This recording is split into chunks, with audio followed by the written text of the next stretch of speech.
Welcome to Dig It, a real estate podcast by Hubbell Realty Company.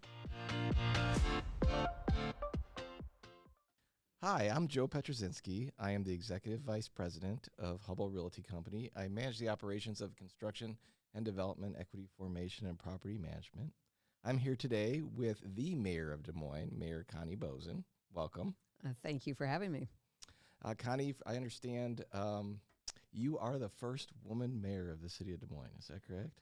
Yes, it took about 168 years, and we finally got a woman mayor. I am so honored to be here today. I am with the first woman mayor of Des Moines, and this is my first podcast. So welcome. Thank you for coming. I've done a little bit of history on you before we started this podcast today, and you have other interesting facts behind you. 6 years at city council? Yes. And you served at large, is that correct? I was at large, so I covered the whole city. Whole city of Des Moines. And what made you come to the city of Des Moines? Like, what was your drive to be a leader of this great community? Well, it really started back when I did the school sales tax. I was a parent I was in charge of PTA at East High, and I was walking the neighborhoods for the sales tax to pass it, and I saw the lack of development on my side of town, which I live on the east side of Des Moines. And so I got into the East Des Moines Chamber, and from there ended up running for school board. So I was on school board, the Des Moines School Board, for 14 years, again, as at large. And again, it was the passion to make the city better for everybody. And that's why I ended up, after school board, seeing that lack of still development, how do we turn the city around to make it better, primarily out in the neighborhoods. And that's why I ran. So you grew up on the east side, is that correct? Yes, I did. So early on in your life, looking back in your history, you did a lot of work from everything on the east side to neighborhood involvement to working at the state fair. Can you tell me a little bit about how your work in the state fair and your living on the east side drove your leadership? Like, tell me some of your experiences. Like what? Well, first, my dad took a job. He was the manager of the Iowa State Fair. So by his job, we had to move to the fairgrounds. Not a terrible place to grow up. Over 400 acres. It was like a farm in the city. And from there, I started working at 14. I was doing concession business and then ended up creating my own concession, Appalicious and the Salad Bowl, which I still operate today.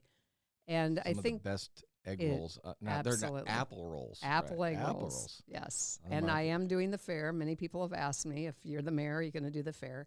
Yes, I am. But I really, when going to East High too, we kind of have a motto of it's kind of for the service of humanity, but also the lead township against the world. There was just a different attitude that, you're from the east side. And so it brought pride actually, and where you lived and how to support it. Still involved in the East High Alumni Foundation and Association, and very proud of my upbringing and where I came from, and really saw, the differences of the areas of the city and how we could all do better. I grew up on the south side of Chicago, and I still have this south side in me. Is it kind of like that on the east side? I would say so. Those are like your peeps, and those are like it's the pride you have, because sometimes people look, kind of look down a little bit, and, it's always been the east side pride, and I think that it builds character. I think it gives you a good perspective. You have people of all walks of life. And it was very early on. You saw that everybody needs opportunity, and everybody works hard to make their lives better. So, when we look at the east side of Des Moines, what are some of the things from your experience that we as developers should focus on there?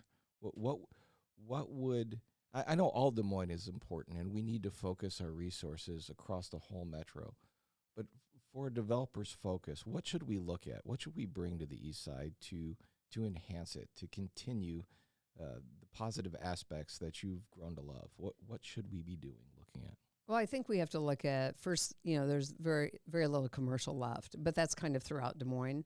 So how do we re-engage some of the commercial business and build that out? And how do we build a balance of homes and not assuming that just one type of home can be built on this side of town? We have all income levels. We have a long history of people that want to stay on the east side, but they need maybe a larger house or they need a newer home.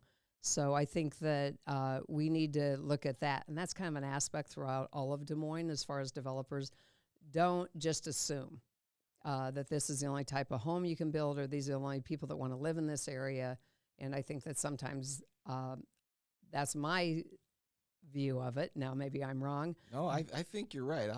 We have a development. It's not in the city of Des Moines. It's just outside. It is located on the east side in Pleasant Hill. And we had a lot of investors look at our project, and they question it, like, why do you want to put this project here? And I said, look at this place. Look at the demographics. Look at the vitality. Look at the workforce. This project's going to be a success. And would you believe it? It leased up to 100% occupancy in record time. And that's because it's a quality product in a quality place, and people just need to understand that, yes, the east side of Des Moines is a vibrant place. I agree with you. Right. And I know, when you hear people, this is years ago, but somebody wanted to buy at Copper Creek and somebody told them, oh, you don't want to live there because you have to go down that road and that university. And so never assume. I mean, Right. there's every level of income, every type of person. I think we just, throughout Des Moines, we just need a good balance. Sure. So now, as we expand your role to the rest of the metro, I've seen in your campaign promises you're going to focus on safety, the economy, all neighborhoods, new business development on the east side, and throughout the rest of the community, mental health services and neighborhood infrastructure. Let's start with safety. As a developer, what are some of the things we need to consider in regards to safety? What would make Des Moines a better place? Well, I think as far as safety, I've taken the aspect of how do we offer public safety differently. And that's why we've expanded our crisis advocacy team, because so many of the calls they get are on mental health issues and around mental health issues. And so we have a 24/7 mental health crisis line, or people that can go out 24/7. We also have embedded into our 911 call center a mental health specialist, so that when the call comes in, they can really analyze. So I just say, how do we deliver it differently? Because we know that so many of those calls are geared towards the mental health area that a police officer isn't really the answer.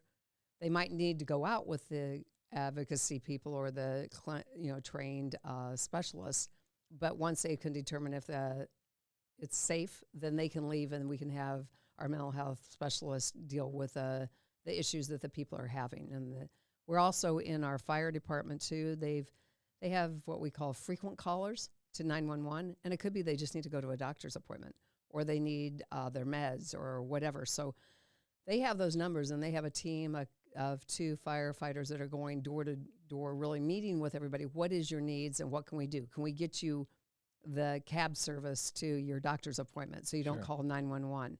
They've also embedded in the homeless shelter assists. Fire medics are there from 8 in the morning till 11 at night. They would literally have to take an ambulance down maybe 500 yards to, and so they're embedded there, so they've cut down the amount of ambulance calls by 70%.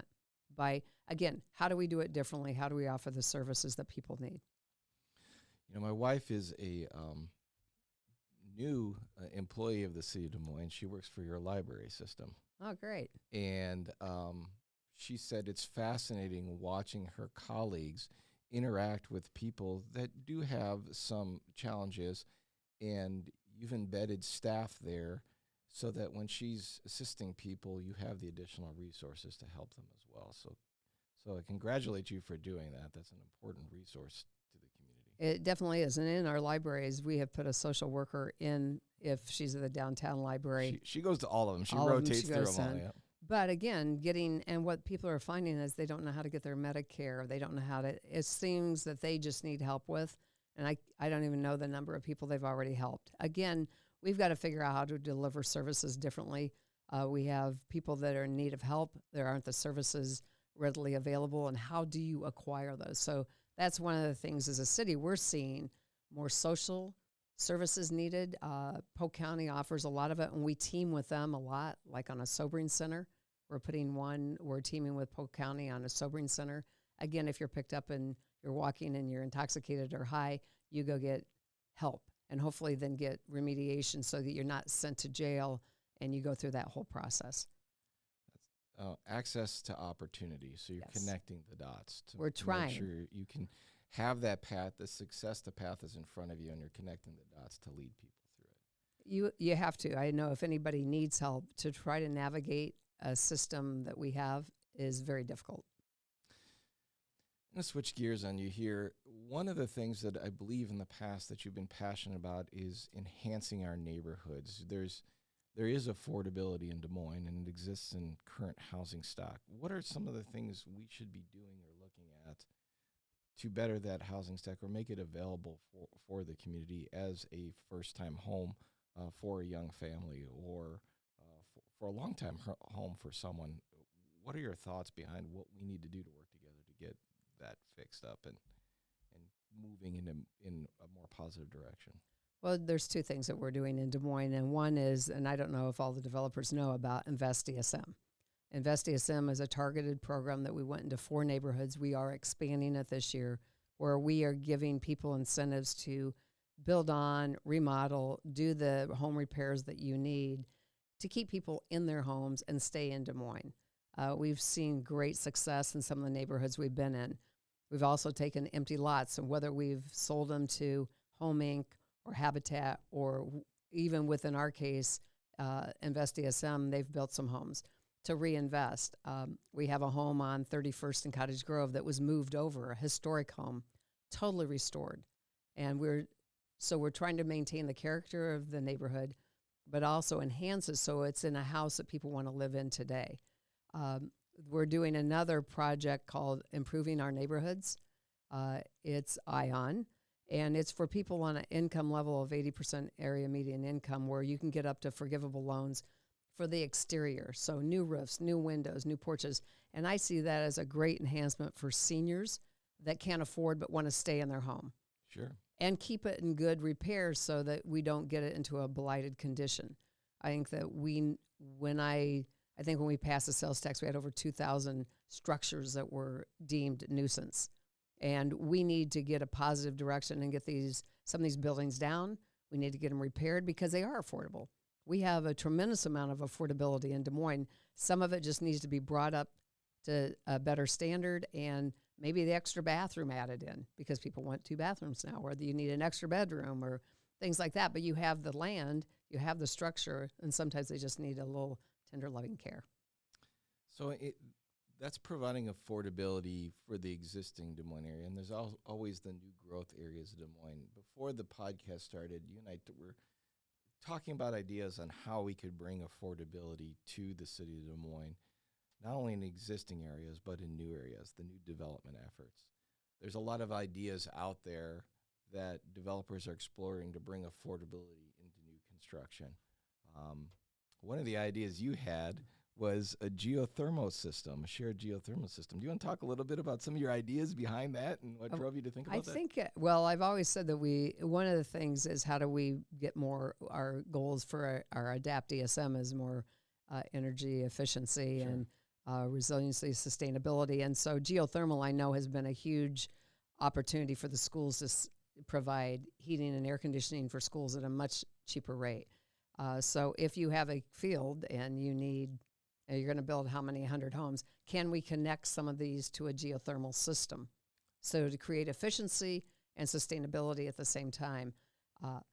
I think I read about it somewhere, but I know that individually, we have done buildings. We did the Animal Rescue League building. It's got a geothermal system.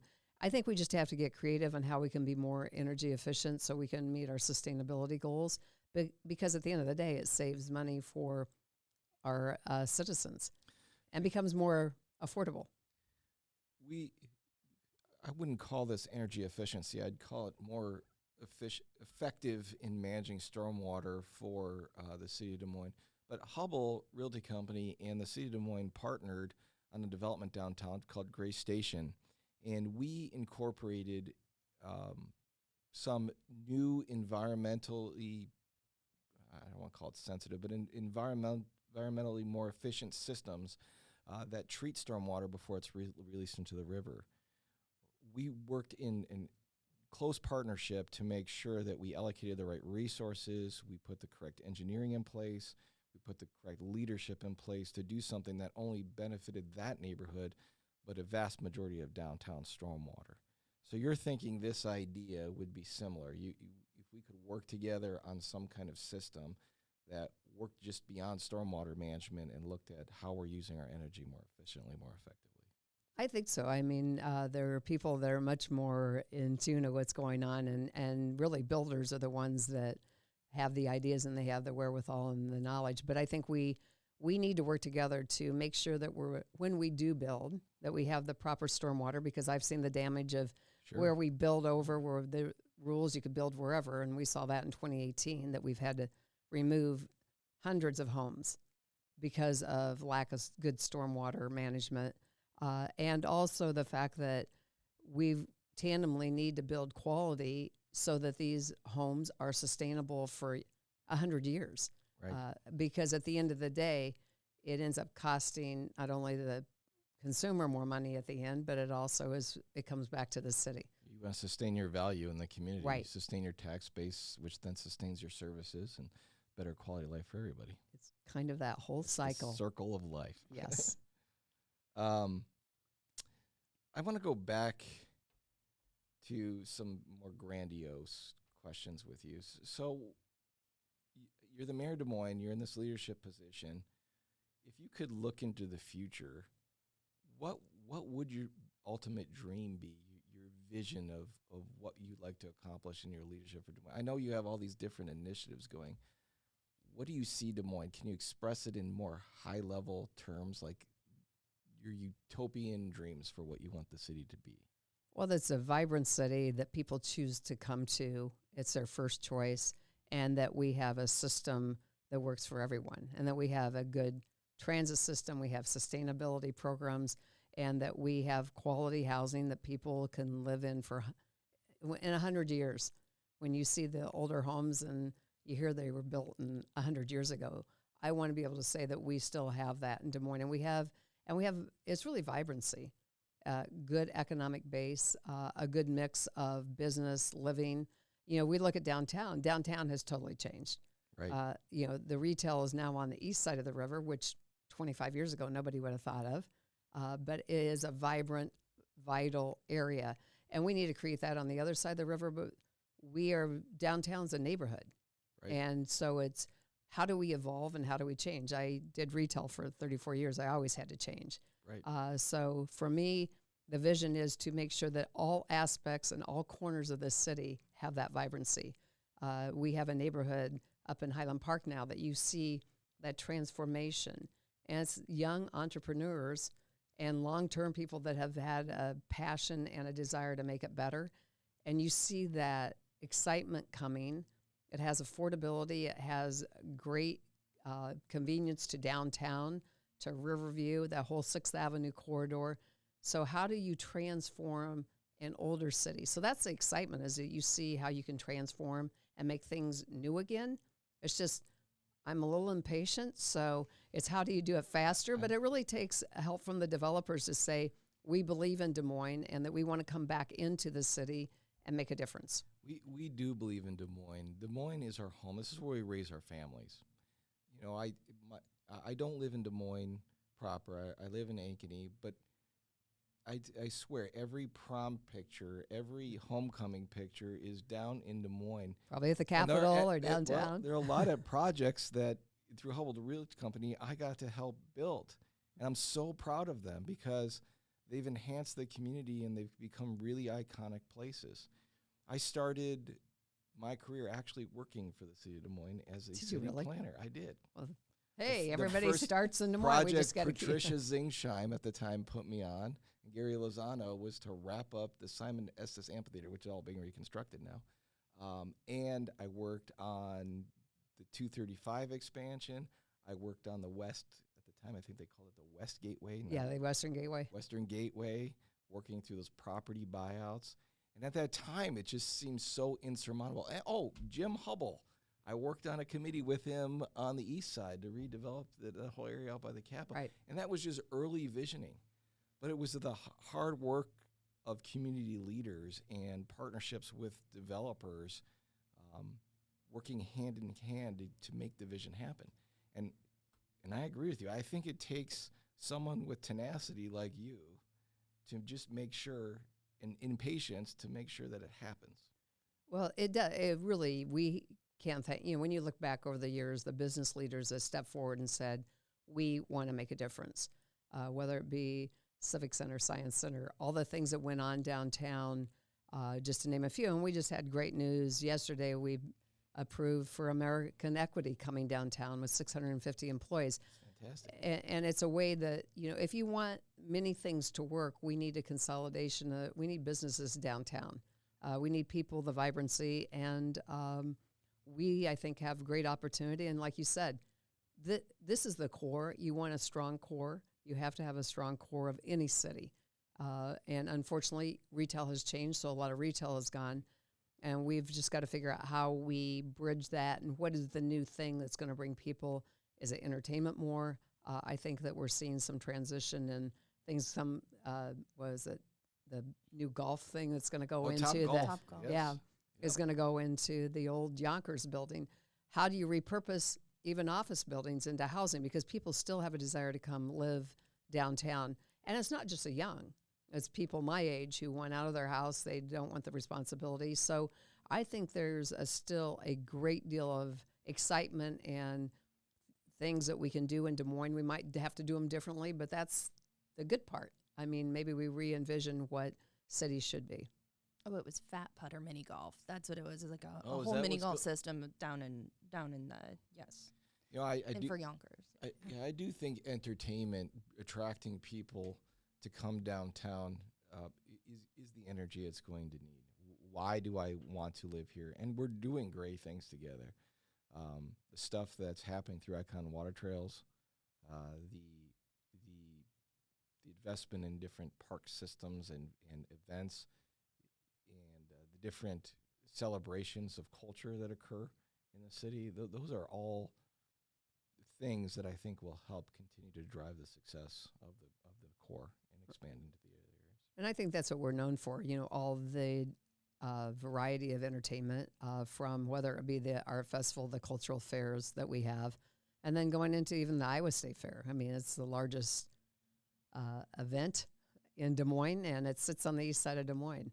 It's a great opportunity to showcase. It showcases all of Iowa, but it also showcases Des Moines. I think it's world renowned. Yes. The fair now. I have relatives still in the Chicagoland area that they make their trek out here just to experience this great thing we have in central Iowa. It really is an experience. I mean, it's the opportunity to bring rural and urban together in a way that showcases our history, but also can showcase what's going forward. Wait, going back to your work you just mentioned the fair again, so I got to bring this up. Joe, move the mic just a little closer. I was fascinating reading some of your stories on your campaign about working there. Who is the coolest person you ever met there at the state fair? Trying to think of all the people. You've had to met movie stars and all kinds of people. Right. My dad was the manager that started bringing all the name entertainment. I remember I got done working at my this concession they had for Fair Board kids. It was like checking things in, sold pop candy and cigars. Yeah, I saw the cigars. I think you were like 14. I was 14. Yeah, just put them up, Swisher Sweets. Dealing out tobacco. Yeah, dealing out. And we checked, that's before they had some place to check in. It was in the administration building. I think I worked 8 in the morning till 10 o'clock at night, my twin sister and I. We got done and we were up at the house, because the house is on the fairgrounds. It's the house that's still there. And Paul Anka walks through. And my dad would offer any star, do you want to go see the fair? So he's coming through our kitchen. The Fifth Dimension came to our place, so meeting all of them. Those are the main people, and super nice people. So cool. So it was an experience, yes. Did you get to attend all the different concerts and do all the stuff, or were you mostly just working behind a booth? I was primarily working, and today there is no way with I have 5 locations. So it's that East Side hard work ethic. Yeah, it's like 7 in the morning to about 1 o'clock at night. Fun. I love that. Fair time is fun time. It's go around fair time.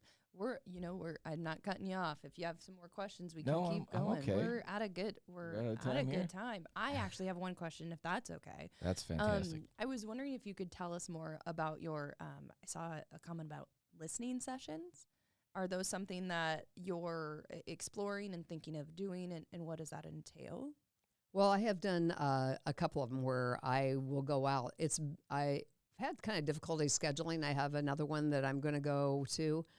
Just going out to listen to the people. I go to a lot of the neighborhood meetings still. We have 49 neighborhood associations, so there's a lot of meetings that we can go to. But trying to get out to communities that maybe don't come to neighborhood meetings. So I might structure it a little bit different, but I've putting it out there that if somebody wants to have a meeting where I can hear your concerns and hear what you would like to see in Des Moines.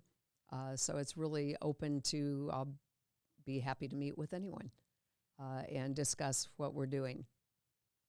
Awesome. Well, it's time for the off the rails section. If you two are ready. Let's go, Claire. Off the rails. We're going off the rails. So again, it's a random question generator. I didn't get to choose. It selected for me. So the question is, and either of you can go first, what is one of your greatest values that guides your life? It's a deep question on this fine day. What is one of the greatest values that guides your life? It could be a saying. It could be a value. Mine is more treat people how you'd like to be treated. Treat people fairly and equitably, and it'll be what I've always tried to do. For me, we're all the same. And everyone deserves equal respect, no matter who they are or where they come from.